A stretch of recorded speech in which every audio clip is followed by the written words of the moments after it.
આજે ઓફિસેથી કંદર્પ ઘરે આવ્યો ત્યારે તેની પત્ની રૂપાએ સમાચાર આપ્યા. સાંજે બાપુજીનો ફોન આવ્યો હતો. કાલે બપોરની બસમાં તેઓ બા સાથે અહીં આવે છે. તેમણે કહ્યું છે કે બસ સ્ટેન્ડથી રિક્ષામાં બેસીને તેઓ ઘરે આવી જશે. એમણે બીજું કંઈ કીધું છે? કોઈ ખાસ કામ, કેટલું રોકાવાના છે, વગેરે વગેરે. કંદર્પે ચિંતા સાથે રૂપાને પૂછ્યું. કામનું તો કીધું નથી, પણ લાંબુ રોકાશે એવું એમની વાત પરથી લાગી રહ્યું હતું. કહેતા રૂપા રસોડામાં ગઈ. કંદર્પ એના માતા પિતાનો એકનો એક દીકરો. કોઈ ભાઈ બહેન હતા નહીં. પોતે ગામમાં એમની સાથે જ રહીને મોટો થયો હતો. ત્યાંની સ્કૂલમાં જ ભણ્યો હતો. કોલેજ વખતે હોસ્ટેલમાં રહ્યો હતો. MBA થયા પછી મોટા શહેરની એક જાણીતી કંપનીમાં નોકરી મળી ગઈ હતી, એટલે અહીં આવ્યો હતો. પહેલાં એકલો જ ભાડે રહ્યો હતો. પછી રૂપા સાથે લગ્ન બાદ પોતાનો ફ્લેટ લઈને રહેતો હતો. ફ્લેટ મોટો હતો અને ઘરમાં એ બંને સાથે એમનો 8 વર્ષનો પુત્ર જય, એમ ત્રણેય જણ હતા. બા બાપુજી જ્યારે પણ ગામડેથી આવે ત્યારે થોડું રોકાતા, છતાં એમને ખાસ અગવડ રહેતી નહીં. રૂપાને પણ સાસુ સાથે સારું બનતું. મમ્મી અહીં રહે ત્યાં સુધી રૂપાને રસોડામાંથી છુટ્ટી મળી જતી. તો જયને સ્કૂલ બસ સુધી મૂકવા લેવા જવાની જવાબદારી પપ્પા સંભાળી લેતા. જયને દાદા સાથે રહેવાની ખૂબ મજા આવે, એટલે રૂપાને ઘણી રાહત રહેતી. એવા સમયે તેનું બહાર જવાનું વધી જતું. કંદર્પને માતાની રસોઈમાં બાળપણનો સ્વાદ આવતો. રાત્રે જમી પરવારીને બધા બેઠા હોય ત્યારે બાળપણની યાદો, ગામની નવાજૂની વગેરેમાં અડધી રાત પતી જતી. ગામની ખેતીમાંથી એમનો ખર્ચ નીકળે એટલી આવક થતી, એટલે આર્થિક રીતે એમના તરફથી કોઈ તકલીફ નહોતી. બલકે પરત જતી વખતે તેઓ થોડી ઘણી રકમ જયના હાથમાં મૂકી જતા. તેમ છતાં એમની હાજરી હોય ત્યારે કંદર્પ અને રૂપા માટે થોડીક મૂંઝવણો પણ સર્જાતી. એકલા હોય ત્યારે જે પ્રકારે છૂટ લઈ શકતા તે સંકોચાતી. રૂપા બહાર જાય ત્યારે સાસુ કંઈક કહીને ટોકતા. અમુક નાની નાની બાબતોમાં પણ તેમની સલાહ ક્યારેક કંટાળાજનક બની જતી. જયના અભ્યાસ બાબતમાં પણ ક્યારેક દખલગીરી વધતી. ખાવા પીવાની બાબતમાં એવું થતું કે રસોઈ મમ્મી બનાવતા, એટલે સ્વાભાવિક રીતે જ સાંજના જમણમાં આધુનિક વાનગીઓને બદલે ખીચડી શાક કે રોટલી શાકનું પ્રમાણ વધી જતું.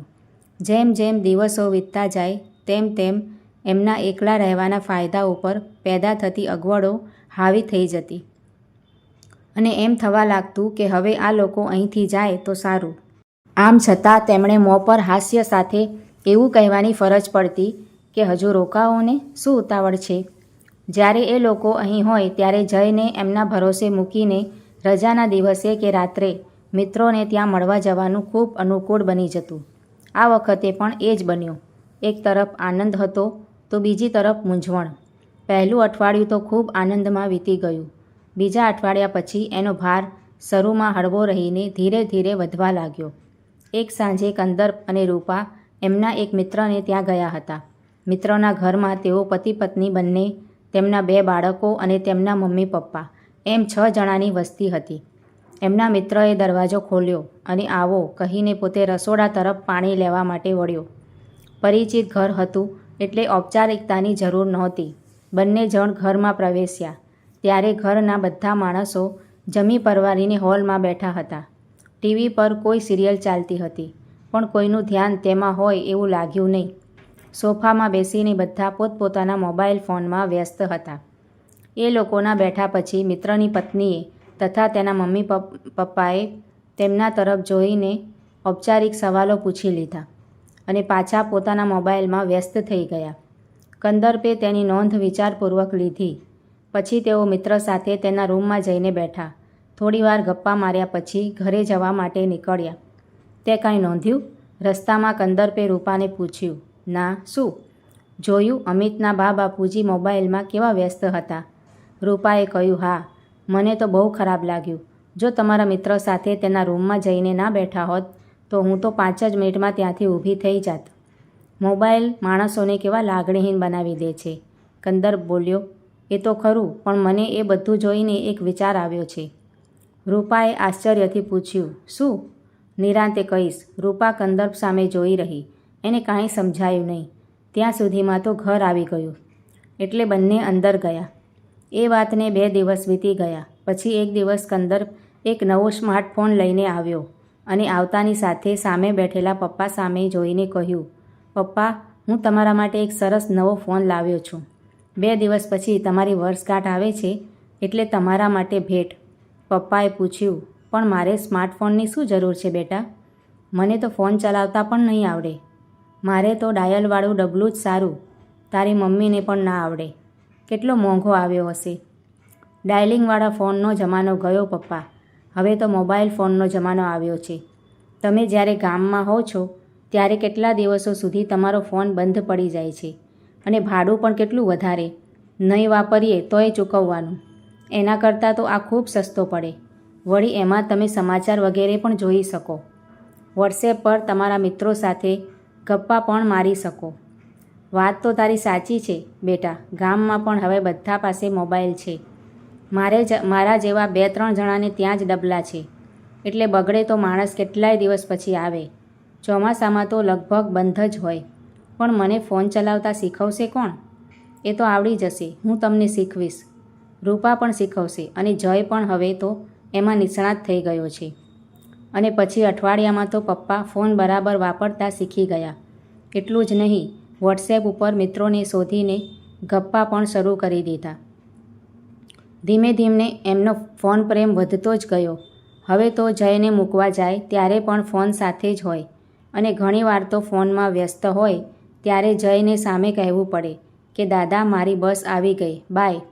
રાત્રે જમીને પણ થોડી જ વારમાં પોતાના રૂમમાં જતા રહે અને ફોનમાં વ્યસ્ત થઈ જાય. ટીવી પર આવતી તેમની ખાસ સિરિયલો પણ વિસારે મુકાઈ ગઈ. ક્યારેક એવું થવા માંડ્યું કે પપ્પા ફોનમાં વ્યસ્ત હોય કે એના કારણે નહાવાનું મોડું થયું હોય ત્યારે જયને બસમાં બેસાડવા રૂપાને જવું પડતું. આ મોબાઈલ રોગ એટલો ચેપી છે કે એની અસર સાથે રહેતા કોઈને પણ થયા વિના રહે જ નહીં. કંદર્પની મમ્મીને પણ થયું કે મને પણ આ ચલાવતા આવડી જાય તો કેવું સારું. થોડા દિવસ પછી એક દિવસ રસોઈ કરતાં કરતાં એમણે દબાતા અવાજે રૂપા આગળ બળાપો ઠાલવ્યો. આ તારા પપ્પાના હાથમાં એવું રમકડું કંદર્પે પકડાવી દીધું છે કે હવે તો એ મારી સાથે પણ સરખી વાત નથી કરતા. કાંઈ પૂછું તો હા નામાં જવાબ આપી દે. તમે લોકો ઘરમાં હોવ ત્યારે તો કંઈક પણ વાત થાય, પણ તમે જ્યારે બહાર હોવ છો ત્યારે તો મારે ઘરના રાજ રચીલા સાથે જ વાત કરવી પડે છે. રૂપા મમ્મીનો ઈશારો સમજી ગઈ. તેને થયું કે મમ્મીમાં પણ હવે ફોન રોગના લક્ષણો દેખાવા લાગ્યા છે. સાથે જ એને ચિંતા પણ પેઠી કે જો કંદર્પ માતૃપ્રેમના આવેશમાં મમ્મીને પણ ફોન લાવી દેશે તો ઘરનું અને રસોડાનું કામ પણ તેણે જ કરવું પડશે. જો કે એક રીતે તો એ ગમતી વાત હતી કે ટકટકારો તો ઓછો થાય. થોડા દિવસ તો એણે કંદર્પને કાંઈ કહ્યું નહીં. થોડા દિવસમાં એણે જોયું કે મમ્મીના સ્વભાવમાં કંઈક બદલાવ આવ્યો છે. હંમેશા લાગણી અને પ્રેમથી વાત કરતા મમ્મી ક્યારેક ચીડાઈ પણ જતા, ક્યારેક કામમાં પણ આળસ કરી જતા, ક્યારેક રસોઈ પણ બેસ્વાદ બની જતી અને કંટાળીને આખરે એણે એક દિવસ આ વાત કંદર્પને કરી. કંદર્પ કાંઈ બોલ્યો નહીં, પણ એ ચિંતામાં પડી ગયો. લાંબી ગડમથલના અંતે કંદર્પને લાગ્યું કે મમ્મીને પણ ફોન લાવી આપવો જ પડશે. નહીં તો અમારું જીવન તો આ લોકો ગામ હોય ત્યારે ચાલતું હતું તેમ ચાલતું રહેશે, પણ પપ્પા મમ્મી વચ્ચે જો આ ઉંમરે વિષાદ થાય તો પરિણામ ખરાબ આવી શકે. વળી એમની તબિયત પર પણ અસર થાય. કંદર્પ હજુ કાંઈ નિર્ણય લે એ પહેલાં જ એક સાંજે મમ્મીએ કંદર્પને કહ્યું, બેટા, હવે મારે ઘરે જવું છે. તું મને બસમાં બેસાડી જજે. હું એકલી જતી રહીશ. ત્યાં રહેવાથી મને ત્યાં પાડોશીઓનો સંગાથ મળે અને ઘરના કામમાં વખત પણ વીતે. તારા પપ્પા માટે તો હવે અહીં કે ગામ બધે સરખું જ છે.